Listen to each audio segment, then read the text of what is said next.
Welcome back to Physics 30. So we looked at this question here. What will be the mean lifetime of a muon if it's traveling at 0.60 times the speed of light?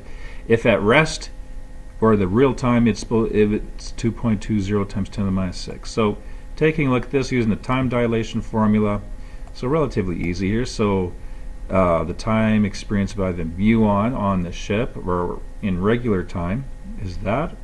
And of course it's going 0.36 times the speed of light.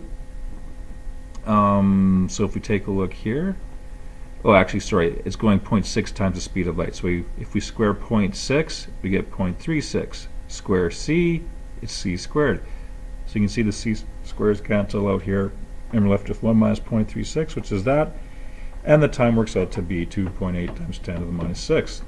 So the muon has a lifetime of 2.20 times 10 to the minus 6 seconds. But to those in the laboratory watching it move, it's 2.8 times 10 to the minus 6 seconds. So it's a little bit longer. Of course, since it's such a short lifetime, it doesn't seem like a drastic difference, but from 2.2 to 2.8, considering your lifetime is that big only, it's relatively large. And then here, B, how far does a muon travel in laboratory on average before decaying?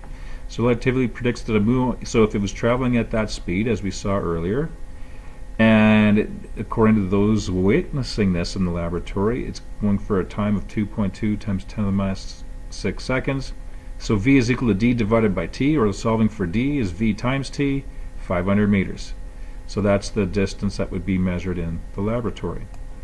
At a speed of that, classical physics would tell us that with a mean life of 2.2 microseconds, an average muon would travel, so using the old time there, only 400 meters, because the times would be equivalent. So it's a little shorter than, of course, what it would be when you take the time dilation formula into account. Okay, here's an exercise at the bottom here. What is the muon's mean lifetime if it is traveling 0.90 times the speed of light? So you saw how it works at 0.6. How big would it be at 0.9? And converting the seconds into microseconds. Okay, so we'll take a look at that and see what the change is that happens. So 0.90 c.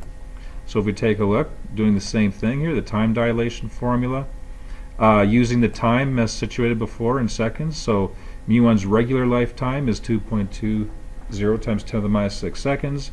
This time we're going 0.90 times the speed of light. So plug that in the formula.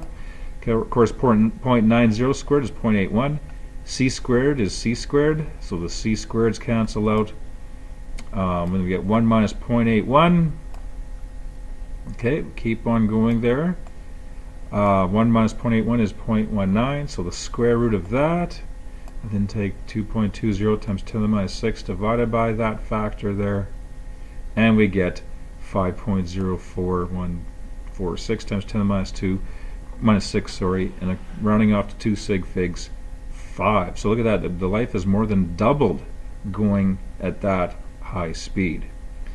Now of course this was set up as a multiple choice question, so to figure out how many microseconds that would be, so of course you just look at your conversion chart, and 1 second, so second is a base unit, micro is a prefixed unit, and if you look at your chart there, 10 to the 6 microseconds is 1 second, so that works out to be 5.0 microseconds. So if we go back to here, there we go, 5.0 microseconds, so C. So if we go back to that,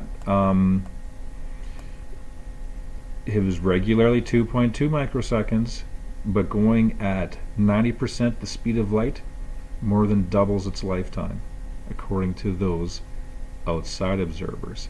5.0 microseconds.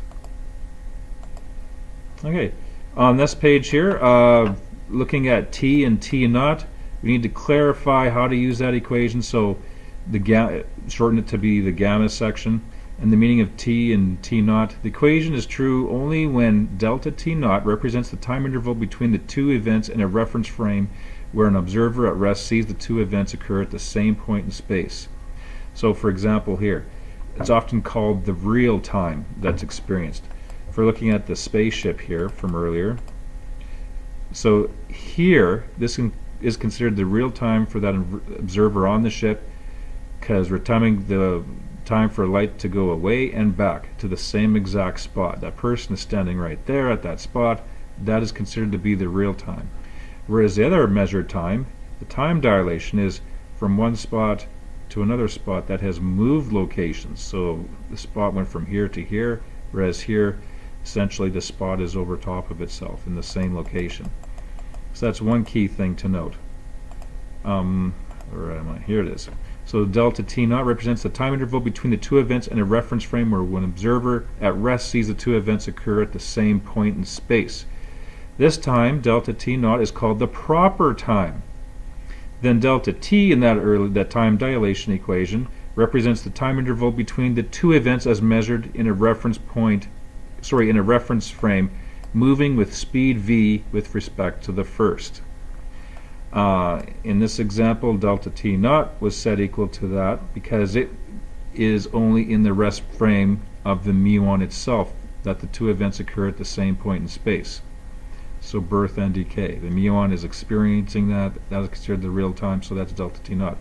The proper time is always going to be the shortest time between the two events any observer can measure. In any other moving reference frame, delta t is going to be greater. Okay, and this example here just kind of goes through, well, if we're moving at 100 kilometers per hour, how does that affect the time dilation equation? So if we're going 100 kilometers per hour in 10 real seconds, 10 proper seconds, so it could be a car traveling, the person inside the car experiences 10 seconds. Changing 100 kilometers per hour to meters per second, of course there's 1,000 meters in a kilometer, so we have to multiply by 1,000 to get that. And then of course there's 60 minutes in an hour, 60 seconds in a minute, so multiply by 60 times 60, get 3,600. So 27.8 meters per second is what the driver would be going if going 100 kilometers per hour. So we plug that into the formula. 10 seconds is the proper time. A moving object of 27.8 meters per second. We get that. And if you put it in your calculator, you get simply 10 seconds because your calculator can't go. If you were to go quite a few digits over to the right, eventually you would see that there is a slight difference, but from all intent and purpose your calculator would not be able to see that difference. A computer that could calculate to a large number of decimal places would reveal a slight difference between t and t naught. And down here they go through a binomial expansion, but we won't bother doing that. But you can take a look here. 10 seconds plus or minus 4 times 10 to the minus 14, so 14 decimal places down the road you would see that. Alright, exercise B. Take a look at that one. A certain atomic clock keeps precise time on Earth. If the clock is taken on a spaceship traveling at point 6.0 C, does the clock run slow according to the people on the ship or the people on Earth? Okay, so the clock is taken on the ship is going this fast. Who would register a different time? So of course on the spaceship, that's where the proper time would be seen. So people on the ship would not see the clock running slow at all. They were just simply going at a regular pace. But since that ship is moving away from another observer, people on Earth would see the clock running slow on the spaceship. How slow exactly? Well, let's take a look. So if we take a look here at delta t naught over the gamma section, so going at 0.6 C, so if we go like that, cancel out the c squareds because that c is squared, get 1 minus 0.36 on the bottom, which is 0.64, and then take the square root of that, we get 0.8, and what happens here is that 1 divided by 0.8, which works out to be 1.25 times delta t. So what that means is whatever time experienced on the ship, the person that is on Earth will experience a time of 1.25 times whatever t. So let's say t is 10 minutes. Then it would be 12.5 minutes on Earth. So 1.25 times. Or you can look at it another way. So that's what I mentioned over here. So this means that the time on Earth is 1.25 times whatever delta t naught is on the ship. Everything ages more quick on Earth compared to the spaceship. Or this means that time on the spaceship is